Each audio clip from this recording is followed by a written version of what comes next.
Put my planet in a plastic bag. I've got some things I need to get wrapped up. A handle on important stuff.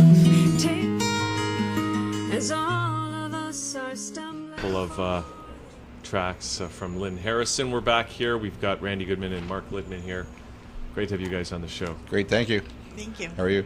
Good. We're great. Well, except for Jeanette, who is spoiled by her... No. By the credit card she got? I Kind of heard that segment before. I did get one. You know what? We're here for your segment, Okay. so I just want to say, Whoa, that back was a off. quick shut up. Back off. But you know what? I learned a lot from the, yes, I was raised with love and I was a bit spoiled and I had a lot of, I guess, privileges. It is. Okay. But I learned also to be different, and I don't think materialism is everything. I agree. So back off and let's get on to them. Totally agree with you. Okay, so what do you find that that Canadian Networker does for businesses, small businesses that, let's say, other networking groups or organizations geared toward businesses don't? Well, what we do is we help businesses get more exposure and find connections, but we use 3 methods where I don't think any other company out there actually does this, where we use the website, the magazine, and the events to help them reach out to new people. They get to article write, acting as a resource.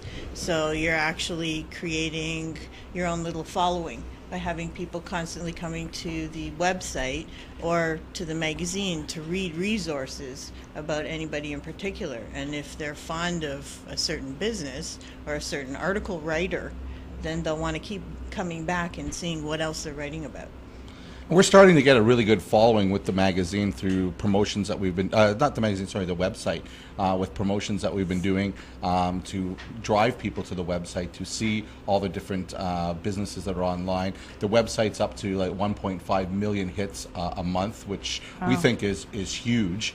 And people are starting to realize the exposure that they're getting on the website, and that's starting to have a bit of a ripple effect now with the growth of TCNW and what we, Randi and I, are trying to do in the networking world of things. And we're also tweeting, blogging, Facebook, LinkedIn, all the social and business mediums online as well with people's articles. So it's not just posting it on the website and leaving it there and hoping that somebody comes and looks at it. We're actually actively getting people to go and look at it. So who's writing these articles? The client writes the articles. Okay, so those are members of the Canadian Network? Well, they have packages, advertising packages with us. Yeah. Yeah, and they also get article writing opportunities, and they write the articles themselves. It does have to fit a certain criteria. Right. But because it can't be an adversarial, if I said that right. Advertorial. It can't be, come buy this from me, I have the best, whatever. It has to be something educational, inspirational, something that'll grab the attention of the viewers out there. Now, you guys are the leaders for Peel, York Region, and Toronto districts. Is that correct? Yes. Yes. What made you choose these 3 districts? Well, I live in York Region. We both do. Yeah. Yeah. Okay, so that was a That was a no-brainer right there. And I then- think out of all the whole Ontario marketplace, the greatest density of people and largest volume of people that we could hit, would be in Peel, York, and Toronto. And I think when the opportunity came to take on those regions, it was really, I think, a no-brainer for Randi and I to say, hey, you know what? These regions are available.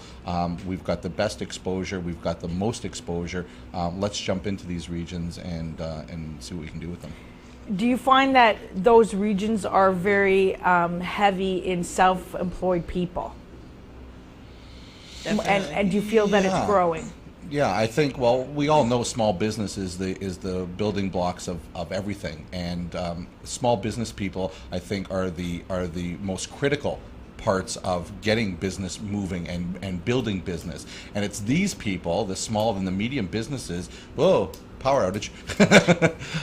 We need to focus our attentions on when it comes to networking, because these are the people that need the assistance, getting their name out there, showing what they can do for people at an inexpensive way of doing it. And I think what Randy and I offer to these types of businesses is an inexpensive way of getting out there, going face to face with other people, and having an opportunity to talk and meet and tell people what they do and see if they can help others and others can help them.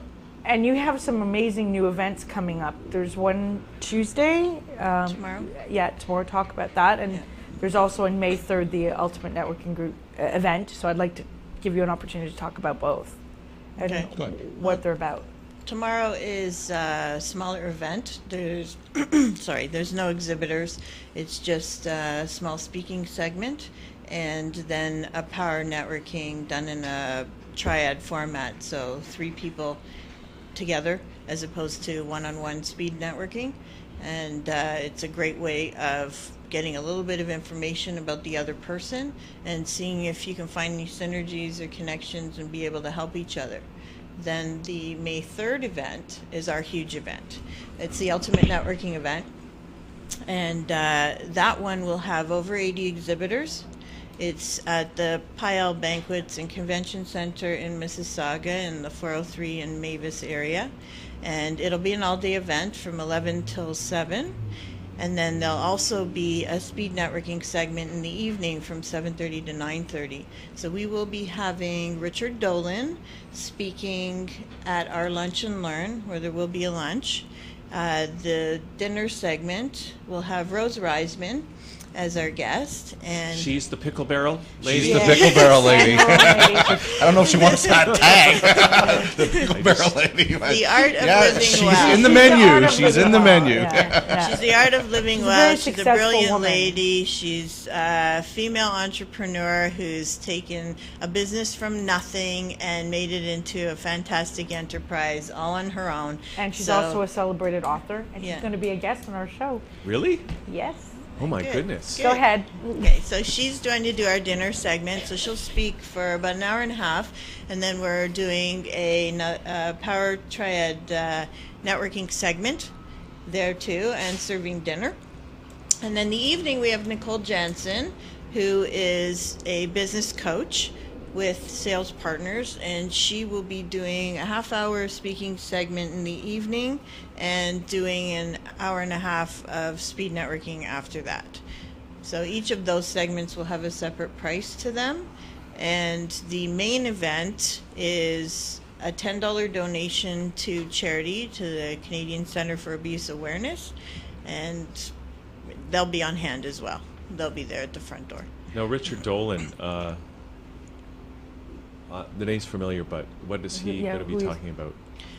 He's a life master, so he will be talking to people about improving themselves, improving business. He has a whole spiel that he does, and he's a fantastic speaker. He's quite a popular speaker right now. He's all over the place. So I'm just trying to get a picture in my mind of the speed networking, or the triad networking that you call it. Is it triad and speed networking combined? Yeah, Yes. so it's 3 people. Do you know what speed dating is? I Have you been involved in that? No, I haven't. No. That was, Okay, well, if you know what speed dating is, Yeah. well, we're taking that kind of a concept and moving it into a format where people can speed network. Tell them what speed So, dating speed is. dating is okay. Sure. Okay. Well, speed dating, where you sit in front of a person and you have a minute or two to quickly kind of introduce yourself and find out whether you have a bit of a connection, and then bell goes off or whatever, you move on to the next person, and as many people as there are, you try and meet them.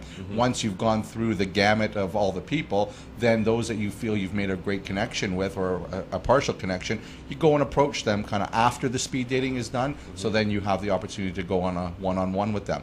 Same idea is what we're going to try and do with the networking, where people will sit in a group of 3, like we were saying, this triad. Everyone will have a couple of minutes to talk about what they are and who they are and what they can do for each other, and then they move along. Once we're done the whole group of people, then we open up the forum where, if you and I made a great connection in 2 minutes, well, I want to find out a little bit more about who Hugh is, right, and what you can do for me and what I can do for you when it comes to business. So then we can sit and talk and exchange business cards and do whatever we need to do. So how I'm just, so do you have a bell that rings and then everybody has I'm going to to yell. Actually, How long they did use a you gong. get- They use a gong. No, there's a projector actually.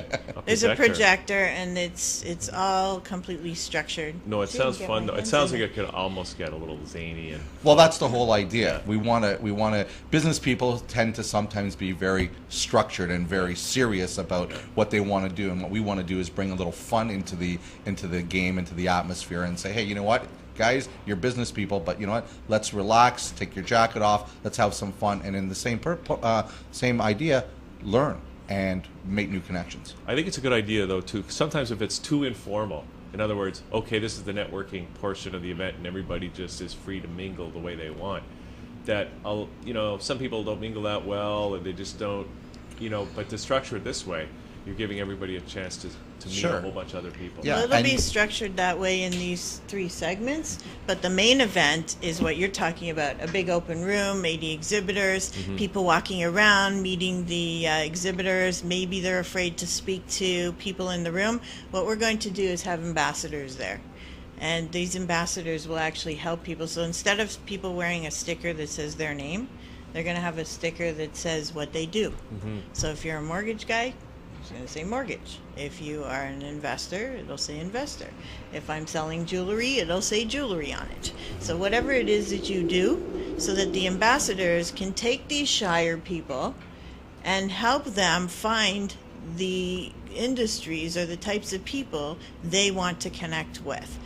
So, So it it's very actually, target focused. Yes, so it really will help these people be able to connect. So where they think, oh, I'm not going to go, it's going to be this big thing, and I won't find anybody, I'll be too shy. No, come, please. We'll have ambassadors that will help you and guide you to find the These right ambassadors people. are not shy people. They will grab you if they see that you're just walking around and you're not doing what you should be doing in the show. They're going to latch on and they're going to help you. That's their job. They're going to help you get in touch with other people and make the connections, get you out of your little bubble, so to speak. And then when you do go home with a bunch of connections or a bunch of business cards, you must follow up. Right. Yeah, speak about Huge. that. Yeah. Why Yeah. a lot of business owners don't do that. I Yes. mean, I attend a lot of events, and I always send immediately afterwards an email with a follow up. Why are so many business owners remiss on the follow up when they know that they've gone out, they've spent the money, they've taken the time to attend an event, and then they missed one of the most important parts, which is the follow-up. Why do you think that Well, is? human nature will say, I'll make any excuse not to do something, or Laziness. I didn't have enough time, or I didn't this, or I lost the card, or I'm waiting for that person to follow up with me because they sounded really interested. So maybe we're afraid to take that step and say, hey, hi, it was great meeting you at such and such an event. I'd love to connect with you. This is what we chatted about. If maybe people don't remember, they spoke to too many. I'd love to connect with you. Maybe we'll have a coffee. Maybe we can get together and connect and see how we can help each other. It might not be a direct connection, but I know people, you know people. We can always help each other, right? And I So, think but they have to- that too is an important sort of goal of networking, that you don't go there necessarily to find the perfect client or close your sale today, but maybe to make an alliance or a strategic partner that can help you build the business. Correct. Absolutely. Yeah. I also think that, just to add to what Randy was saying, it is really important when you go to these networking shows to make notes on the back of business cards so that you can make a reference back to the